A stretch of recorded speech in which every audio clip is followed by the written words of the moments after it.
On a remote street, a lady started to notice strange signs around her house, but when she was surrounded by an aggressive gang, something completely unexpected happened. A former police dog appeared and changed the course of this story. And what he did that night will leave you speechless. Subscribe to the channel and find out how this four-legged hero faced the impossible.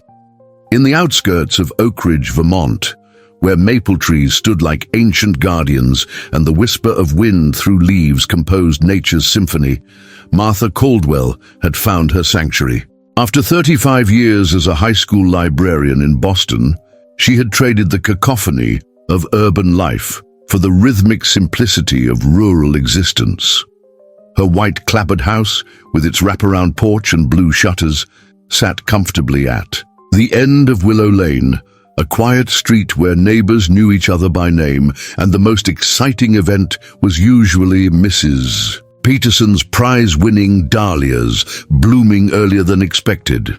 At 68, Martha had established a routine that wrapped around her like a comfortable shawl, sweeping her porch at dawn while greeting early dog walkers, tending to her vegetable garden through the morning, exchanging pleasantries with passing neighbors in the afternoon, and settling with a cup of Earl Grey tea as golden sunlight filtered through her lace curtains at dusk. This predictable cadence of days had become her security, her anchor in a world she had increasingly found overwhelming before retirement. Morning looks promising, Martha said to herself, inspecting the clear sky as she stepped onto her porch, broom in hand. The crisp autumn air carried the scent of ripening apples from the orchard 2 miles down the road. It was the kind of morning that reaffirmed her decision to leave city life behind, clear, quiet, and uncomplicated. That was before she noticed Tom Brewer hurrying across the street, his usual relaxed demeanor replaced by tight-lipped concern. At 55, Tom owned the local hardware store and rarely seemed troubled by anything beyond inventory shortages.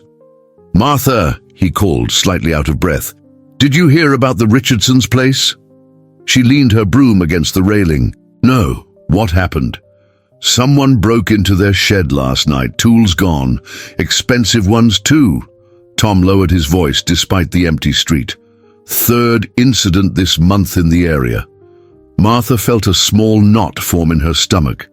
"I thought those were just rumors." "Not anymore. Sheriff thinks it might be organized, targeting houses, looking for patterns, watching when people leave." Tom glanced back toward his own home. "Sarah and I are heading to her sister's in Burlington for a couple weeks, just until things quiet down." The conversation lingered with Martha long after Tom had gone. By noon, she noticed Ellen Wilson across the street, packing suitcases into her SUV. By evening, the Parkers' house was dark, their driveway empty. Within days, Willow Lane, once vibrant with neighborly exchanges, had become eerily quiet. Of the 12 houses on the street, only 4 showed signs of life, and Martha's was one of them. "This is ridiculous," she muttered to herself as she double-checked her door locks before bed. "I refuse to be chased from my own home." Still, she placed a chair beneath her bedroom doorknob, something she hadn't done since staying at that questionable motel in Arizona during her road trip 15 years ago. Sleep came fitfully that night, interrupted by sounds that had never bothered her before. Branches scraping against windows, the old house settling, the distant hoot of an owl. Each noise seemed amplified in the darkness, carrying new potential meanings. Was that really just the wind, or someone testing her window latches? Was that creak the old floorboards, or a footstep on her porch? Morning arrived with the discovery of footprints in the soft soil beside her garden fence. They certainly weren't hers. Too large, too deep, and they hadn't been there when she'd watered her tomato plants the evening before. Martha stood staring at them, coffee growing cold in the mug, clutched tightly in her hands. The sheriff's department, understaffed and stretched thin across the county, sent a young deputy who took photos, nodded sympathetically, and promised increased patrols.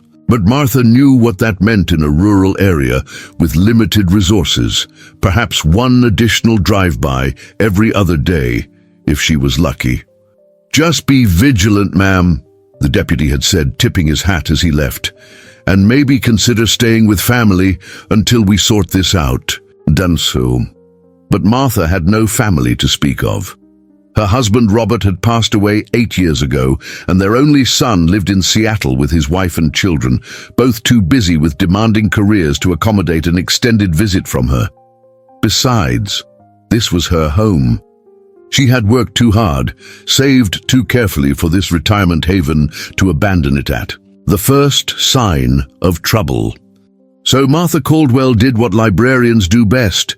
She researched. She ordered books on home security, studied websites about deterring intruders, and installed new deadbolts on all her doors. She set up solar-powered motion detector lights around the perimeter of her property and positioned a baseball bat beside her bed. The sense of vulnerability remained, but it was now tempered with determination. 3 nights later, Martha was awakened by the distinct sound of her back gate creaking. She sat upright, heart pounding against her ribs. The digital clock on her nightstand glowed 2:17 a.m. in harsh red numbers. Another sound followed, something metallic being tampered with. Her hands trembled as she reached for her phone to call emergency services, but before she could dial, a new sound cut through the night. A deep, resonant bark, followed by another, and then growling so fierce it raised the hair on Martha's arms. Moving cautiously to her bedroom window, she peered through a narrow gap in the curtains. In the moonlight, she could make out a large dog, a German shepherd mix perhaps, standing rigid at her gate, hackles raised as it faced something or someone beyond her line of sight. After a moment, she heard hurried footsteps retreating, and the dog's barking gradually subsided to alert growls. When dawn broke, Martha ventured outside to find no one there. Only the dog, sitting calmly beside her gate as if keeping watch. It was large, with predominantly black fur interspersed with tan markings. Its ears stood at attention, and despite its imposing presence, there was something dignified, almost professional, about its demeanor. Around its neck was a worn leather collar with a small, nearly illegible tag. "Where did you come from?" Martha asked softly, maintaining a cautious distance. The dog observed her with intelligent eyes, but made no move toward her. It wasn't until she noticed the deep gash along its flank that her wariness gave way to concern. "You're hurt," she said. "Wait here." To her surprise, the dog remained exactly where she had left it while she retrieved her first aid kit. As she approached again, antiseptic and gauze in hand, the animal seemed to understand her intentions, allowing her to clean and dress the wound without resistance. "You're no ordinary stray, are you?" she murmured, noticing how the dog maintained perfect stillness during treatment. "Someone trained you well." That evening, after providing the dog with water and leftover pot roast, Martha examined the tag on its collar more closely using a magnifying glass. Through the scratches and wear, she could make out partial lettering, K9 Special Unit. "Well," she said, sitting back in her chair, "that explains a few things." Martha spent the next hour searching online, learning that K9 units were specialized police dogs trained for various law enforcement duties. This particular dog, she suspected, might have been displaced during service or perhaps even retired and separated from its handler. The mystery of how such a highly trained animal had ended up at her gate remained, but Martha was beginning to believe it wasn't mere coincidence. That night, Martha slept more soundly than she had in weeks, despite the occasional sounds of the dog patrolling her yard, its nails clicking against the wooden porch as it made regular rounds of the property. Something about its presence, its vigilance and apparent understanding of the situation eased her mind in a way that deadbolts and motion sensors hadn't. The following morning, Martha was awakened by urgent barking. She rushed to her window to see 3 hooded figures walking slowly past her house, surveying it with obvious interest while trying to appear casual. The dog stood at attention near her front steps, its barking deliberate and warning rather than frantic. The men quickened their pace, disappearing around the corner. Martha's hand trembled slightly as she reached for her phone, but she paused, realizing that by the time any help arrived, the men would be long gone. Instead, she watched as the dog completed a perimeter check of her property before returning to a position that afforded clear views of both the front and side approaches to the house. "I think we need to prepare," she told the dog, who seemed to regard her with understanding. "This isn't over." Later that day, Martha noticed fresh scratches on her back door lock and footprints beneath her kitchen window. The patterns were becoming clearer. This wasn't random. For whatever reason, her house had been targeted, perhaps because she was elderly and alone, or maybe because they believed she was vulnerable without neighbors nearby.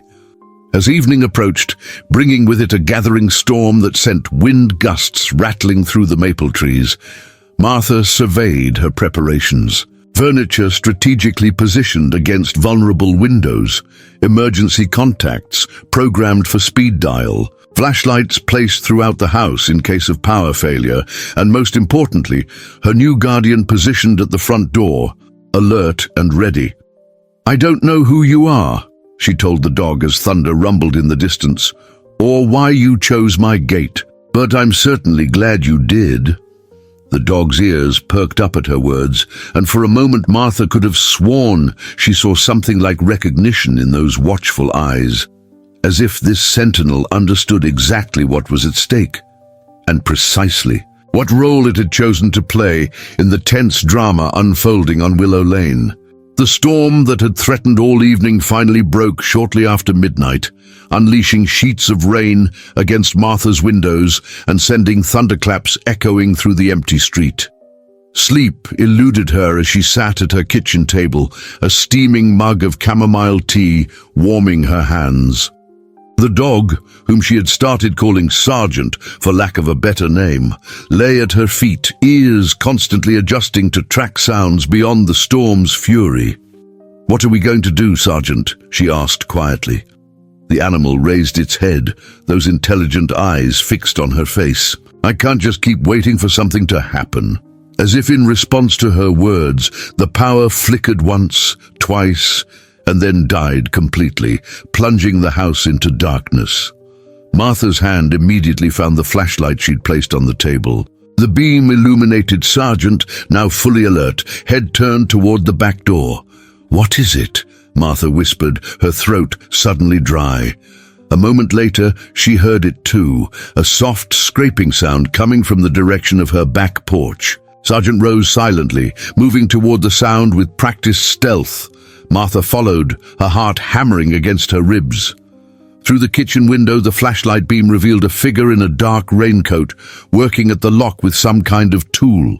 Martha's first instinct was to shout, to let the intruder know she was aware of their presence, but something held her back.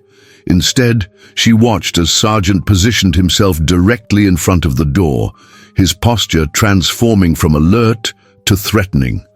When Martha flashed the light directly at the window, illuminating her own face and the imposing silhouette of the dog, the figure outside froze, then quickly retreated into the storm-drenched darkness. "Good boy," Martha breathed, her hand finding Sergeant's wet fur. "Very good boy." The power remained out until dawn, leaving Martha and Sergeant to maintain their vigil through the longest night she could remember.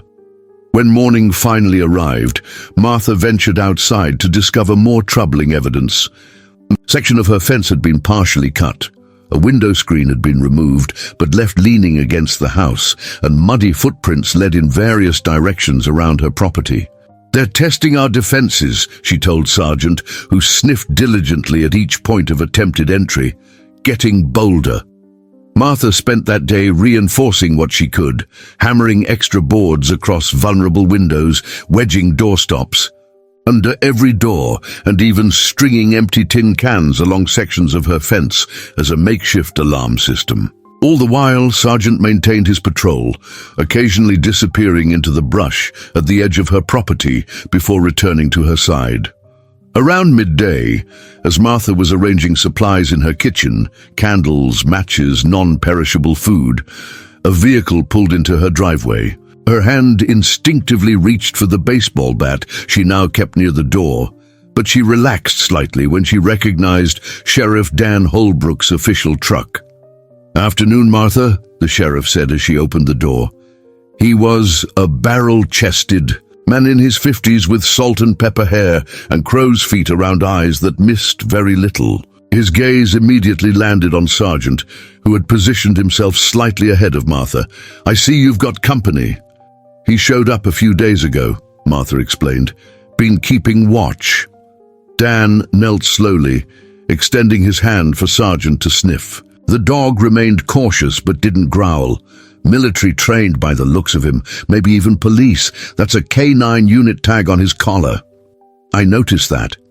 Do you know who he might belong to?" The sheriff straightened, adjusting his belt thoughtfully. "Reminds me of the dogs from the state's special response team. They had a situation about 60 miles north of here 2 weeks back. Drug raid went sideways. One of their K9s went missing in the confusion." Martha felt her chest tighten. "You think this is him?" "Could be. Mind if I check his tag number?" When Dan confirmed the identification moments later via radio, Martha felt an odd mix of relief and disappointment. "So you'll be taking him back?" "That's the thing," Dan said, scratching his chin. "Their handler was seriously injured in that operation. Dog's technically decommissioned until they sort things out.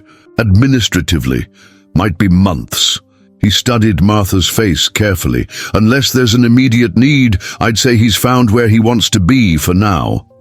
After explaining the situation to his department over the radio, Dan agreed to let Sergeant remain with Martha temporarily, with the understanding that the K9 unit might eventually reclaim him. As the sheriff prepared to leave, he paused, his expression growing serious. "These incidents you've been reporting, they match a pattern we're seeing county-wide. Professional job. They case a neighborhood, wait for residents to clear out, then systematically work through the remaining properties." His eyes met Martha's directly. "I can assign a deputy to drive by more regularly, but with 3 towns to cover and limited staff." "I understand," Martha replied. "We'll manage."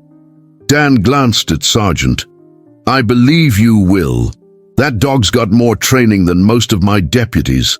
Still, don't take unnecessary risks. Any sign of trouble, you call immediately." After the sheriff departed, Martha found herself studying Sergeant with new understanding. "So you're a real hero, aren't you? Lost your partner and still determined to do your job." That evening, Martha received a rare call from her son, Michael, in Seattle. "Mom, why didn't you tell me what's been happening?" he demanded, worry evident in his voice. "Mrs. Peterson called Laura yesterday, said you're the only one left." "On the street, and there's been break-ins," Martha sighed. Gladys Peterson and her tendency to amplify situations for dramatic effect. "It's not quite that bad, Michael. Yes, there have been some incidents, but I'm being careful. You need to come stay with us. I can book you a flight for tomorrow." "Michael, I'm not abandoning my home because of a few troublemakers." "Mom, please be reasonable. You're alone." "I'm not alone," Martha interrupted, watching as Sergeant patrolled the perimeter of her living room, checking each window before settling in front of the main door. "I have protection." The conversation continued in circles, with Michael growing increasingly frustrated and Martha remaining steadfast. Finally, they reached a compromise. If nothing changed in a week, Martha would reconsider visiting Seattle. It wasn't ideal, but it bought her time. That night, Martha woke to Sergeant's low, rumbling growl. The clock read 3:24 a.m. She reached for her flashlight just as she heard a distinct thump on her roof, followed by the sound of footsteps. Someone was up there. Martha's hand trembled as she reached for the phone, but instead of dialing 911, she called Sheriff Holbrook directly. "There "On my roof," she whispered when he answered. "At least one person." "Stay put," Dan ordered. "I'm 15 minutes out. Deputy Parker's closer, 5 minutes, maybe less." Martha set the phone down and looked at Sergeant, who was now standing rigid, his attention fixed on the ceiling. His growl deepened as another thump sounded overhead. "What do we do?" Martha whispered, as much to herself as to the dog. Sergeant's response was immediate and decisive. He moved to the back door, where a utility room led to a narrow staircase accessing the attic. Martha hesitated only briefly before following, flashlight in one hand, baseball bat in the other. As they reached the attic door, they could hear, scraping directly above, someone attempting to create an entry point through the roof. Martha's hands shook so badly she nearly dropped the flashlight, but Sergeant remained steady, his focus unwavering. When a portion of the roof began to give way, revealing a gloved hand and the edge of a tool, Sergeant launched into action. His bark, no longer a warning but a declaration of intent, filled the confined space as he positioned himself between Martha and the emerging threat. The intruder, clearly startled by the sudden aggression, retreated quickly. Martha could hear scrambling movements and a muffled curse, followed by the sound of something sliding down the shingled roof. Moments later, flashing lights illuminated the street outside as Deputy Parker arrived, siren blaring. Through the attic window, Martha glimpsed a shadowy figure leaping from her roof to the large oak tree at the side of the house, then disappearing into the darkness of the adjacent vacant property. By the time Sheriff Holbrook arrived, the immediate danger had passed, but the evidence remained: a partially removed section of roofing, a dropped crowbar, and most disturbing, a detailed floor plan of Martha's house sketched on waterproof paper. "This wasn't random, Martha," Dan said gravely, studying the document under the beam of his flashlight. "They knew exactly what they were after." "Which is what?" Martha asked, still trembling slightly from the adrenaline. Dan hesitated. "I'm not entirely sure yet. But this level of preparation, the systematic approach, it suggests they believe there's something valuable here, something worth the risk." As dawn approached, with the deputy stationed outside and the sheriff continuing his inspection, Martha sat at her kitchen table struggling to understand. Her home contained nothing of exceptional value, some modest jewelry, a few antiques, inherited from her mother, her late husband's collection of first-edition books. Nothing that would warrant such determined efforts. "There has to be something I'm missing," she murmured to Sergeant, who had maintained his protective position beside her chair throughout the investigation. The dog's eyes, alert and knowing, seemed to hold secrets she couldn't decipher. Sheriff Holbrook's voice interrupted her thoughts. "Martha, when did you purchase this house?" "About 5 years ago, just before I retired." "Why? And you bought it from the Hendersons, correct?" "Yes, Thomas and Eleanor. They were moving to Florida." Dan nodded thoughtfully. "And before them?" Martha frowned.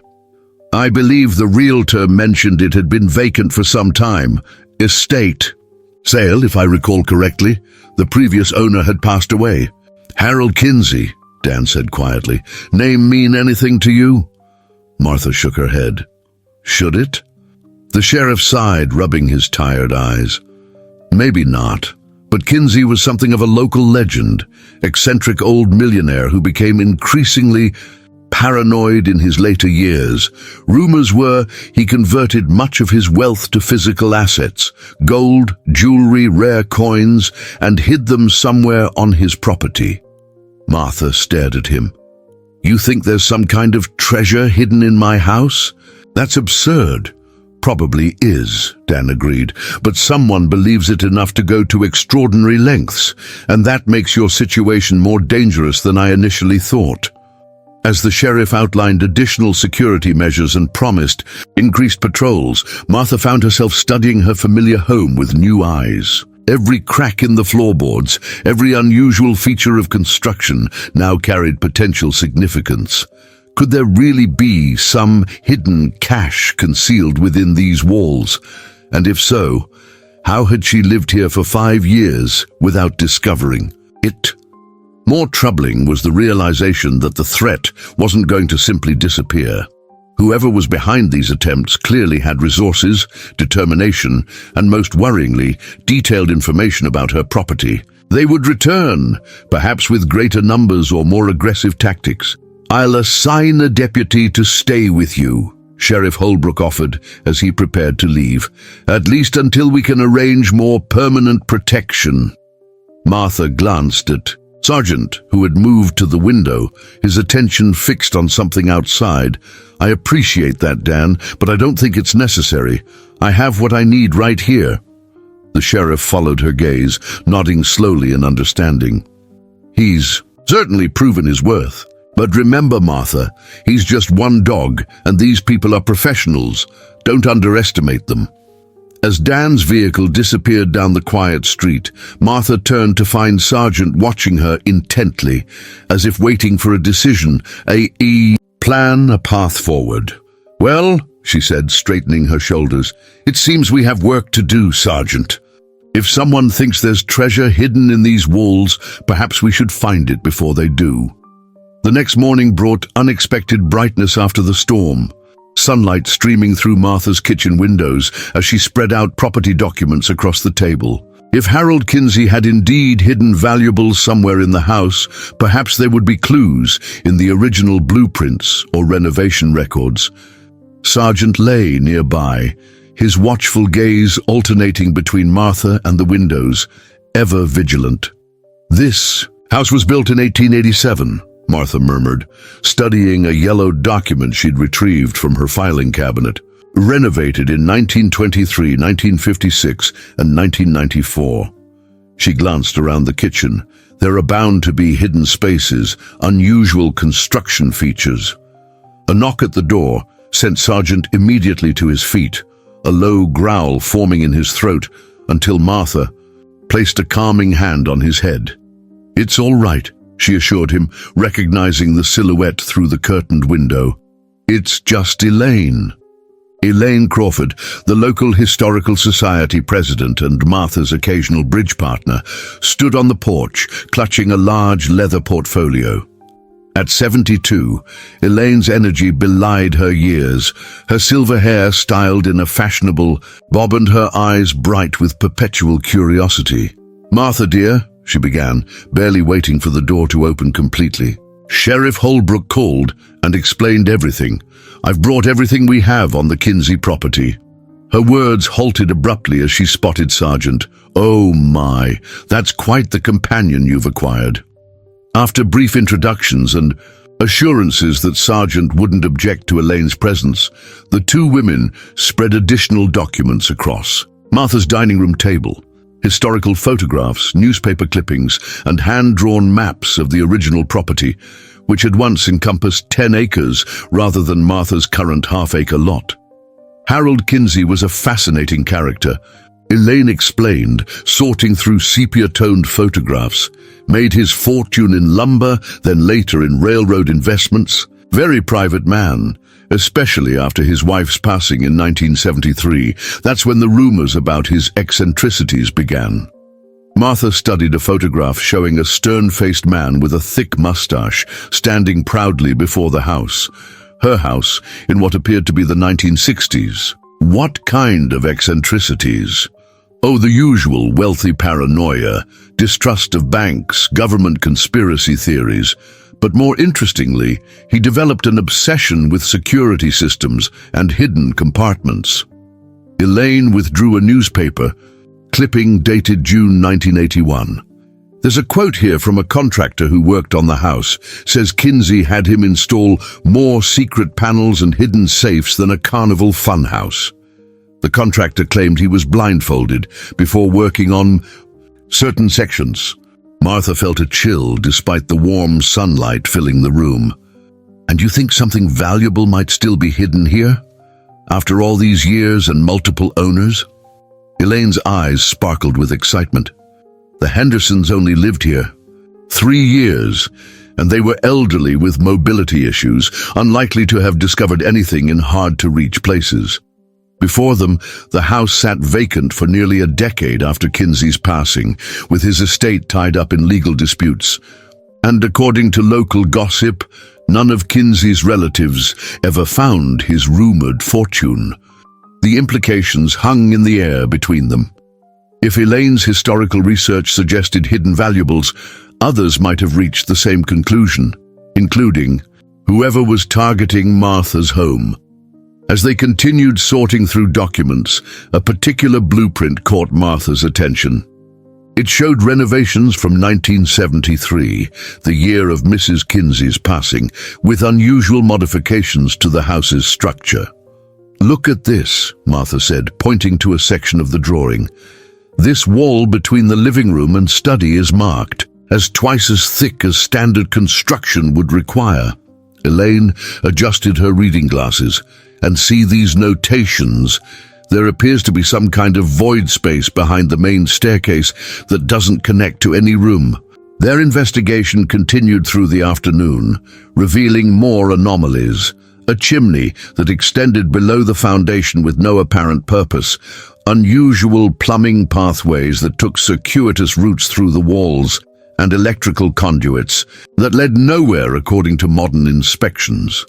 "This house is practically a puzzle box," Elaine concluded, leaning back in her chair. "The question is where to start looking without tearing down walls." As if in answer, Sargent, who had been dozing near the window, suddenly rose and walked purposefully to the living room fireplace. He pawed at the ornate wooden mantelpiece, then looked back at Martha expectantly. "What is it, boy?"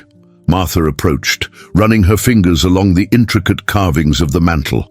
Nothing seemed unusual until her hand passed over a small rosette pattern on the right side.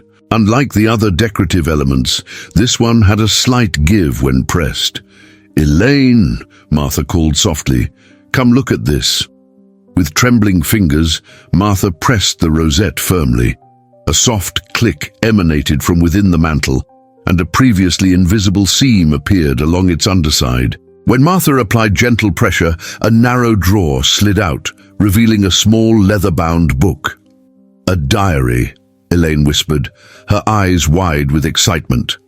The journal, dated 1974-1978, contained Harold Kinsey's personal thoughts, many focused on his growing distrust of financial institutions and his methodical conversion of assets to physical valuables. More importantly, it contained cryptic references to hiding places throughout the property, described in a personal code that mixed chess notations with biblical verses.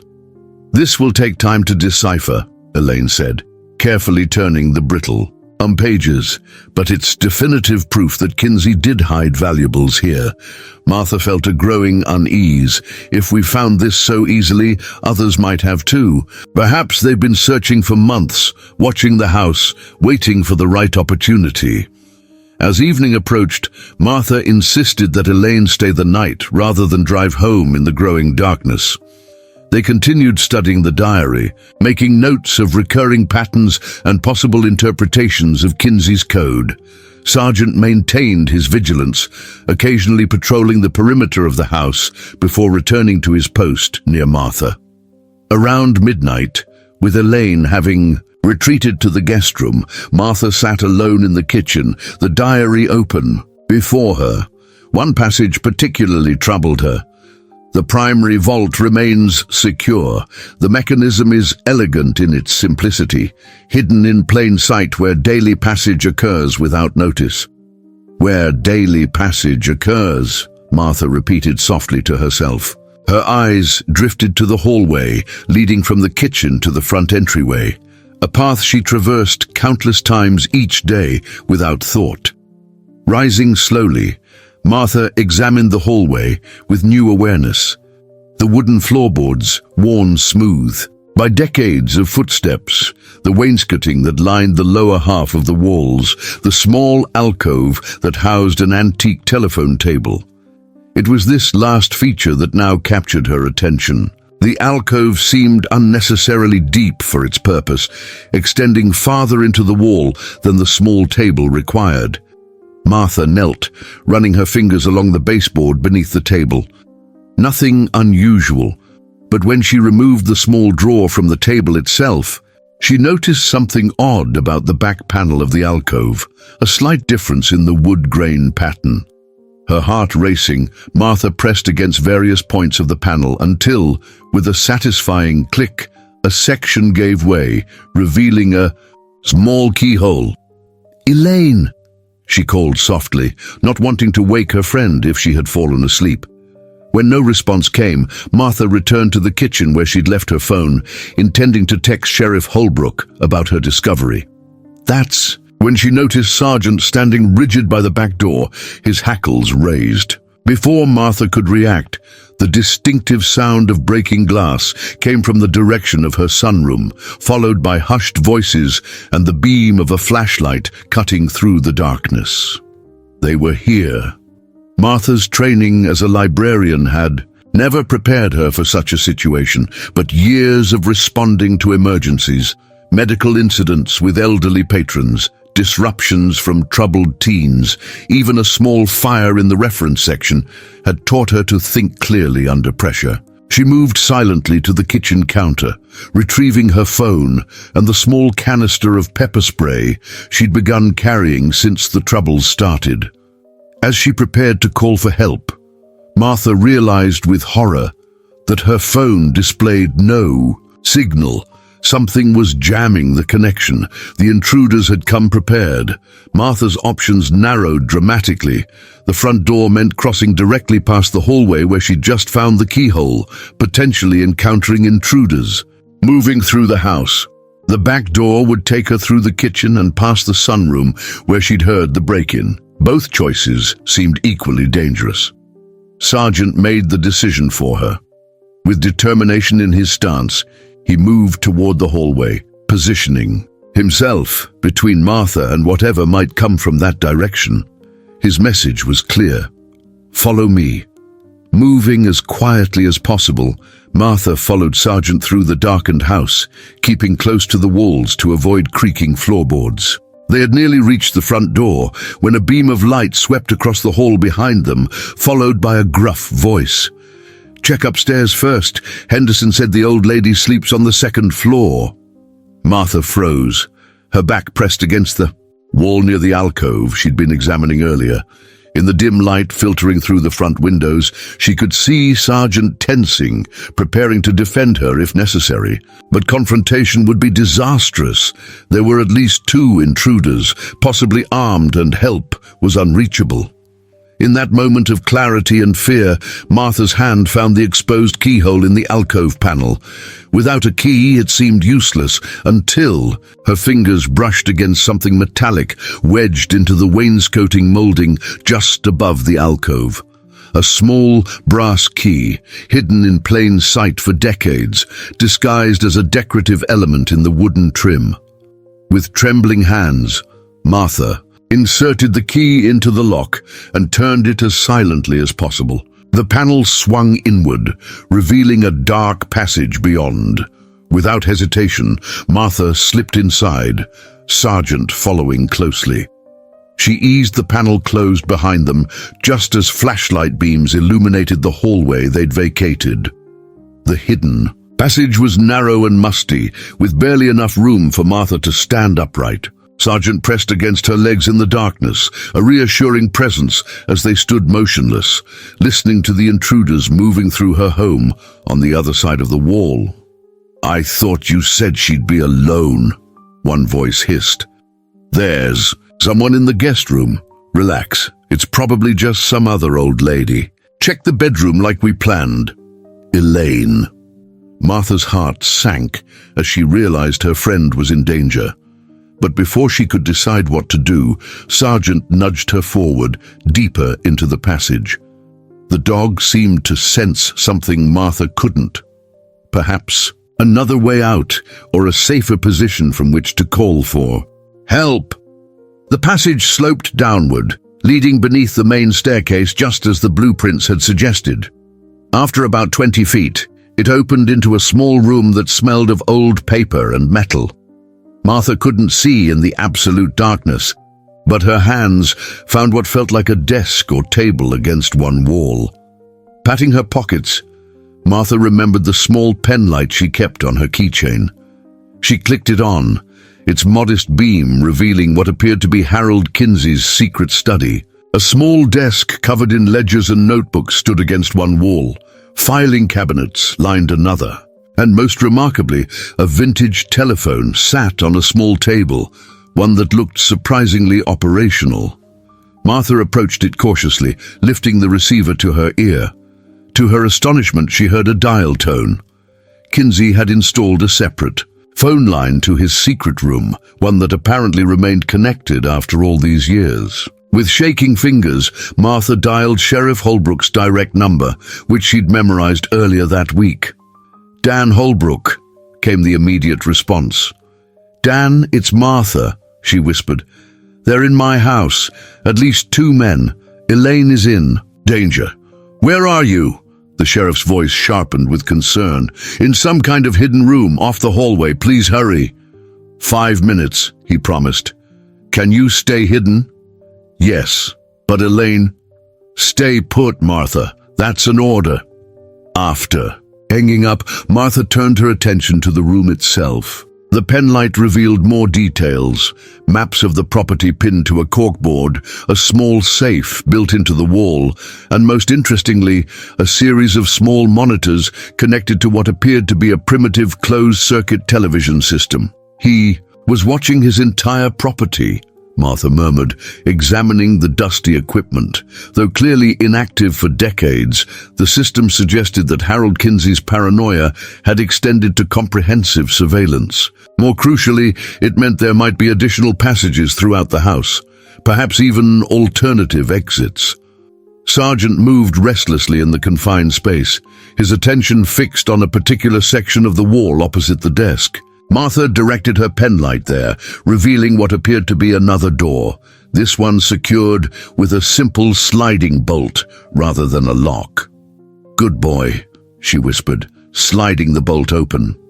The door revealed a continuation of the passage, this one leading deeper beneath the house.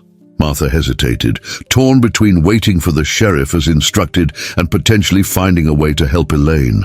The decision was made for her when she heard a muffled shout from above, followed by the sound of Elaine's voice raised in alarm. "Come on," Martha urged Sergeant, entering the new passage with determination. "We need to find another way up." The tunnel extended for about 30 feet before branching. One path continued forward, while another curved upward, with narrow steps built into the earthen floor.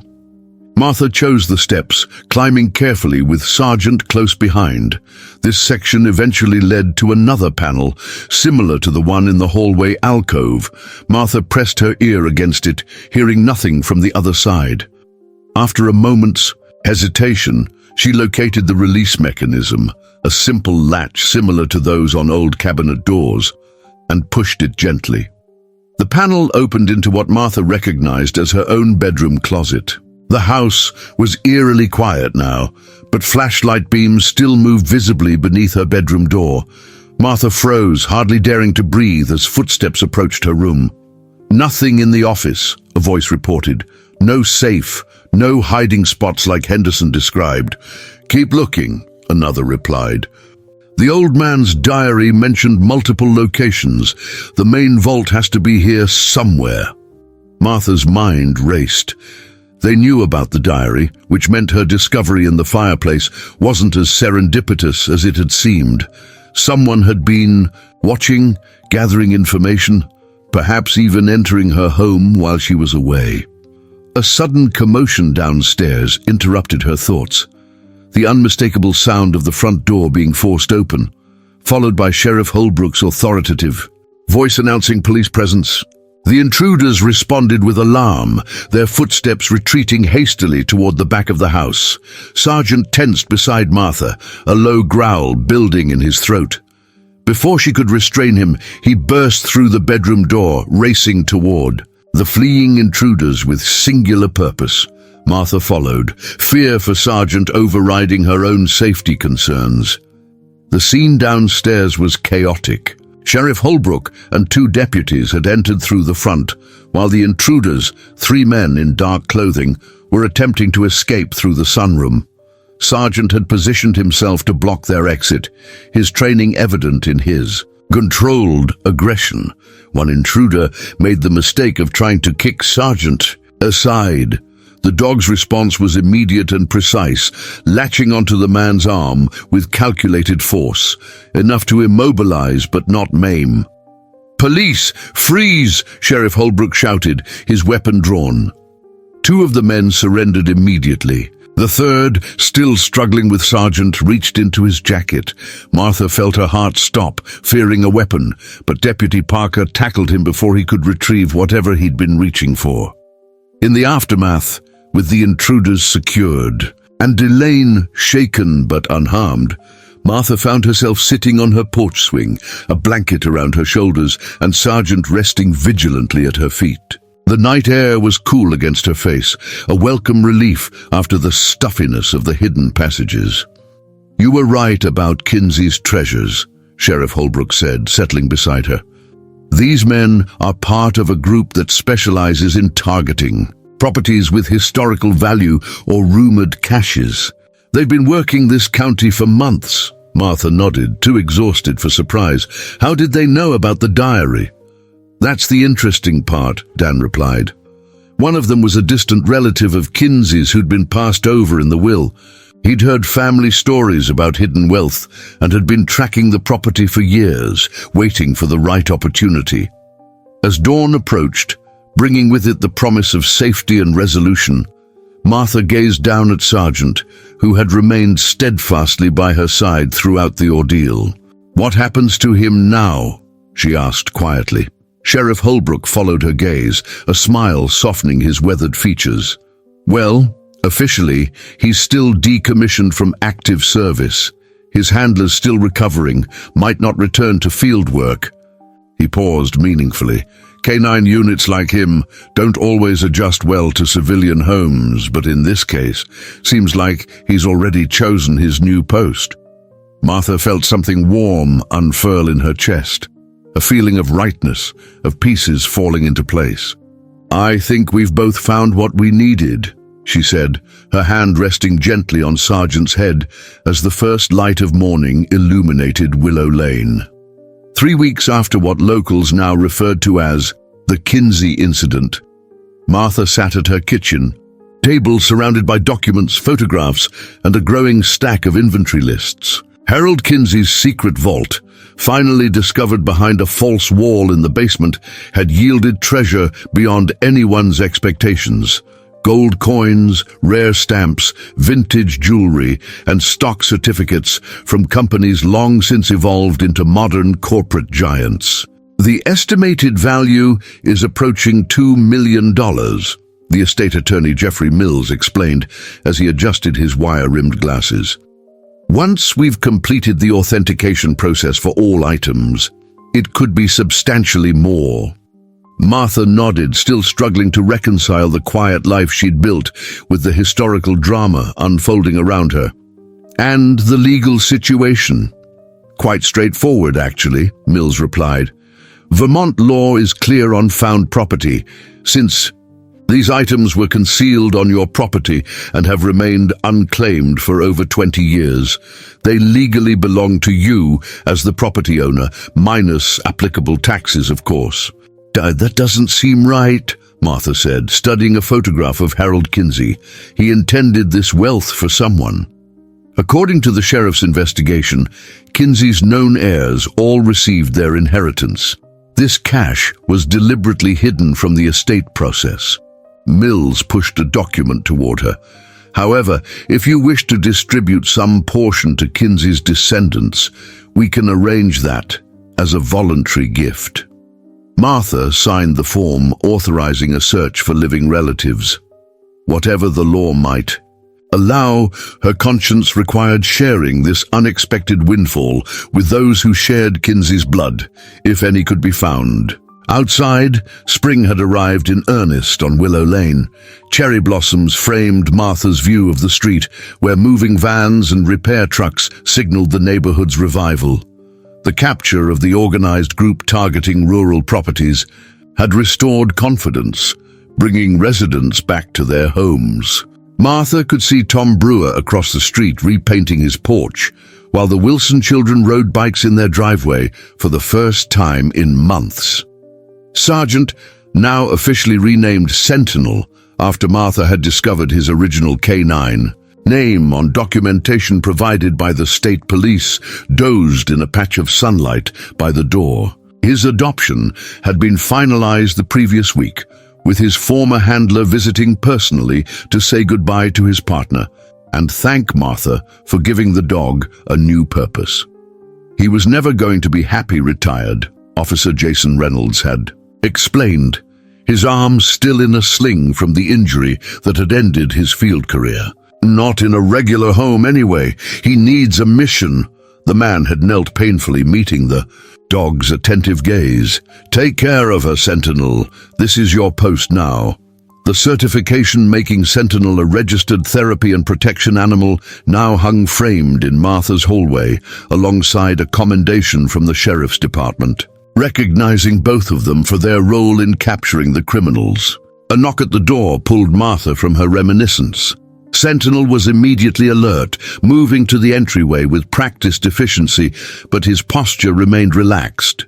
Whoever had arrived posed no threat. "It's open, Elaine," Martha called, recognizing her friend's distinctive pattern. Elaine bustled in, arms laden with folders and a vintage hatbox. Since the incident, she had thrown herself into researching the Kinsey history with unprecedented enthusiasm, uncovering connections throughout the region's past. "You won't believe what I found in the Historical Society archives," she announced, barely pausing to greet Sentinel with an affectionate pat. Harold Kinsey wasn't just wealthy. He was instrumental in saving the town during the banking crisis of 1973, secretly provided funds to keep local businesses afloat when the regional bank collapsed. Martha smiled, gesturing toward the coffee pot. That explains some of the coded entries in his journal about community investments. Exactly. Elaine extracted a yellowed newspaper from her collection. But what's truly fascinating is why he became so secretive. It wasn't just paranoia, he was protecting someone. As Elaine spread photographs across the table, a complex story emerged. Harold Kinsey, widowed and childless, had apparently taken in his wife's young niece after her parents' tragic accident. The girl, Caroline, suffered from a rare medical condition requiring expensive treatments not covered by insurance in that era. To protect her identity and ensure her care, Kinsey had created elaborate financial structures, keeping significant assets hidden to avoid attention from insurance investigators who might deny coverage based on his wealth. Carolyn Murphy, Martha read from a document Elaine provided. Born 1965. What happened to her? That's where the trail goes cold, Elaine admitted. After Kinsey's passing in 1988, she disappears from local records. I've put out inquiries through genealogical societies, but finding one woman over such a long time span. Martha nodded, understanding, but something nagged at her memory. Murphy. The name sounds familiar. It's a common enough surname, Elaine shrugged. No, I mean recently familiar. Martha moved to her office, returning with a leather portfolio. When the estate attorney was searching for potential heirs, he compiled this list of people who'd made inquiries about the property over the years. Together, they scanned the document until Martha's finger stopped at an entry from 6 years prior. Here, Rebecca Murphy called the county assessor's office asking about the historical ownership of this address, left a Seattle phone number. Seattle? Elaine's eyebrows rose. Isn't that where your son lives? Martha nodded slowly, an impossible connection forming in her mind. Michael mentioned his wife Laura had an aunt who grew up somewhere in Vermont. I never made the connection. Within the hour, Martha was on a video call with her daughter-in-law, the pixelated image occasionally freezing as Laura Murphy Caldwell confirmed what now seemed remarkable but inevitable. "My mother was Caroline Murphy," Laura explained, her voice tinged with wonder. She rarely spoke about her childhood in Vermont, only that she'd been raised by an uncle after losing her parents. "We knew he'd been wealthy but thought everything had gone to taxes and medical bills." The coincidence, if it could be called that, seemed almost too perfect. Martha had unknowingly purchased the home of her daughter-in-law's great-uncle, bringing the family connection full circle without anyone realizing it. "Mom always said life had a way of returning full circle," Laura continued. She passed away, believing her uncle's generosity had saved her life twice over, first through the medical treatments, then by providing her education. As the call ended with promises of an extended family visit soon, Martha sat in contemplative silence, Sentinel resting his head on her knee, as if sensing her need for grounding amidst these revelations. "Life does move in circles," she murmured to the dog, scratching behind his ears, "bringing us back to places we're meant to be, even when we don't recognize them." The following days brought flurries of activity to the quiet house on Willow Lane. Martha established a foundation in Harold Kinsey's name, dedicated to supporting medical treatment for children with rare conditions. She authorized renovations to properly restore the historical elements of the home while ensuring it's hidden. Passages and secret rooms were preserved as part of its heritage. Most significantly, she began, preparing the guest suite for extended visitors. Michael, Laura, and their children would arrive for the summer, the first extended family gathering Martha had hosted since Robert's passing. "We'll need to rearrange some furniture," she told Sentinel as they walked through the rooms. "The children will want space to play, and Michael will insist on updating my security system, though I doubt anything could improve on having you here." Sentinel's response was a dignified huff that Martha had come to recognize as agreement. On a particularly fine May morning, Martha sat on her porch swing watching as Sheriff Holbrook supervised the installation of a commemorative plaque near her garden gate. The town council had voted unanimously to recognize the historical significance of the Kinsey Caldwell house, ensuring its protection for future generations. "Should bring some tourists," Dan commented, joining her on the porch after the workers departed. "Nothing like a good treasure story to put a town on the map." Martha chuckled. "As long as they don't expect to find more gold coins in my flower beds." "Speaking of unexpected discoveries," Dan said, his tone shifting to something more serious, "I've been meaning to ask about your plans now. With the foundation and the historical designation, are you staying in Oak Ridge? Might be tempting to move closer to your family, especially after everything that's happened." The question caught Martha by surprise, though she realized it shouldn't have. Many in her position might indeed choose to relocate, to leave behind the site of such dramatic events for somewhere simpler, safer. "This is home now," she said. After a moment, her hand resting on Sentinel's head, where he sat attentively beside her. "More than ever, actually. There's history here, not just Kinsey's, but mine too. The home where I found my courage, where I discovered strengths I never knew I had." Dan nodded, something like admiration warming his weathered features. "Not everyone would see it that way. Not everyone has a guardian angel with 4 paws," Martha replied with a smile. "Besides, there's work to be done here. The foundation needs establishing. The Historical Society wants to document everything properly, and I've promised the library a special collection of Kinsey's papers." As if understanding he was being discussed, Sentinel rose and moved to the edge of the porch, his posture alert but relaxed as he surveyed his domain. In the weeks since his adoption had been formalized, he had established clear routines: morning, perimeter checks, afternoon rest periods in strategic locations throughout the house, evening accompaniment on Martha's walks through the revitalized neighborhood.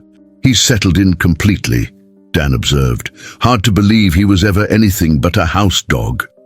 He still isn't, not really, Martha said thoughtfully. He's a protector who's found his purpose. We both have. Later that evening, as golden light spilled across her porch in that magical hour before sunset, Martha settled into her favorite chair with a cup of Earl Grey tea. Sentinel lay nearby, his eyes half closed, but his ears still tracking every sound from the street. The neighborhood had changed, as had Martha herself. What had once been a quiet retirement retreat had transformed into something richer, more meaningful, a place of connection, purpose, and unexpected joy. The house that had once represented simplified solitude now hummed with plans for family gatherings, community events, and historical preservation efforts. A text message from Michael appeared on her phone. Booked tickets for May 28th. Laura. Says to prepare for chaos. The kids are already packing their treasure hunting gear. Martha smiled, imagining her grandchildren exploring the same passages she had navigated in terror only weeks before, now transformed into magical spaces for adventure and discovery. How quickly perspective could change, how completely fear could give way to anticipation when safety and purpose aligned. "We'll be ready," she typed in response, glancing at Sentinel, who had raised his head at her movement. "Your guard dog can't wait to meet his extended family." As darkness settled over Willow Lane, Martha remained on the porch longer than usual, savoring the peaceful sounds of her neighborhood returning to life. Distant laughter from the Petersons' backyard barbecue, the Wilson children being called in for dinner, Tom Brewer's vintage truck pulling into his driveway. "We did well, didn't we?" she asked Sentinel, who had moved to rest his head on her lap, his warm presence a constant reassurance. The dog's intelligent eyes met hers with what Martha had come to recognize as affection and commitment. Two souls who had found each other at precisely the right moment, each providing what the other needed most: protection, purpose, and companionship in the face of uncertainty. In that moment of perfect understanding, between woman and dog, Martha Caldwell knew with absolute certainty that whatever challenges tomorrow might bring, she would never again feel truly alone. She had found her guardian, her sentinel, just as he had found his mission. And together, they had transformed a house of secrets into a home of possibilities. As the first stars appeared in the deepening blue above Willow Lane, Martha gently stroked Sentinel's head, whispering words that seemed to carry the weight of promise. "This is just the beginning, old friend. Just the beginning." Dear listeners, we hope that Martha and Sentinel's journey of courage and connection has touched your hearts. Their story reminds us that sometimes our greatest strength emerges when we feel most vulnerable, and that the bonds we form in times of trial can become the foundations of our brightest futures. For more emotionally resonant stories like this, we've created a special playlist of narratives that explore the unexpected turns life can take. Find it by clicking on the link to your left. If you enjoyed this tale of resilience and partnership, please don't forget to subscribe to our channel and give this video a thumbs up. Every day, we bring you unique stories that delve into life's complexities and celebrations. Don't miss our upcoming content, and please share your thoughts and reactions in the comments section below. Your engagement is what keeps our storytelling community thriving.